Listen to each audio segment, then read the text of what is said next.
అప్పట్లో చంద్రబాబు గారు అధికారంలో ఉన్నటువంటి సందర్భంలో 2004కి ముందు ఇప్పుడు మనం హైటెక్ సిటీలో చూసేటువంటి ఆ టవర్ ఉన్నది కదా, రెండు ఇది దాన్ని ట్విన్ టవర్స్ అని కూడా పిలుస్తూ ఉంటుంటారు. అది కొత్త విధానం. ఏంటయ్యా అంటే, అంతకుముందు నేదురుమల్లి జనార్దన్ రెడ్డి హయాంలో శంకుస్థాపన జరిగిన అది నిర్మాణం చేయించింది ఎల్ఎన్టీతో ఆనాడు చంద్రబాబు. అదేంటంటే ప్లగ్ అండ్ పిన్ విధానం. అంటే మనం ఒక సంస్థ పెట్టాలనుకున్నాం, ఇప్పుడు స్థలం ఎత్తుక్కుని అద్దెకు చూసుకుని అక్కడ వాళ్ళు ఇంటి యజమానులతో మాట్లాడుకుని మనం కట్టించుకుంటే ఆ తర్వాత లిటిగేషన్స్ ఇదంతా ఇవాళ పెట్టాలనుకుంటే ఒక 2-3 ఏళ్ళు పడుతుంది, ఒక్కోసారి 5-6 ఏళ్ళు పట్టిపోతుంది. ఈలోపు మనకి ఈ డబ్బులు ఉంటాయా, విరక్తి, ఇవన్నీ చాలా ఉంటాయి. అదే అట్లా కాకుండా పెట్టాలనుకున్న వాళ్ళు ఆ బ్రాండ్ రిజిస్టర్ చేయించుకుని ఇక్కడ స్థలం అప్లై చేసుకుంటే అందులో ఒక ఫ్లోర్ కావాలంటే ఫ్లోర్, ఎన్ని గజాలు చదరపు అడుగులు చొప్పున ఇచ్చేస్తారు.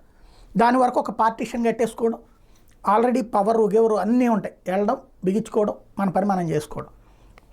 ఈ ప్లగ్ అండ్ పిన్ విధానమే విదేశాలలో అమెరికాలో కానీ యూరప్ దేశాల్లో కానీ ఎక్కువ సంస్థలు రావడానికి, సాఫ్ట్వేర్ సంస్థలు రావడానికి కారణం. అది ఆనాడు చంద్రబాబు చేయడం వల్లనే చాలా కంపెనీలు అప్పుడు ఎస్టాబ్లిష్ అయింది. అలాంటిది ఇప్పుడు దేశవ్యాప్తంగా 100 ప్రదేశాల్లో అట్లాంటివి పెట్టడానికి సిద్ధపడుతున్నారు. ఎస్పెషల్లీ ప్రధాన నగరాల్లో వాటి మీదనే కాన్సన్ట్రేట్ చేస్తున్నారు. 100 నగరాల సమీపంలో 12 పారిశ్రామిక పార్కులు కడతారు, అదేమో తయారీ పరిశ్రమలకు సంబంధించి. అదే సందర్భంలో ప్రత్యేకించి ఈ 100 చోట్లన 100 బిల్డింగులు ఇట్లాంటి ప్రత్యేకించి కేటాయించబోతున్నారు.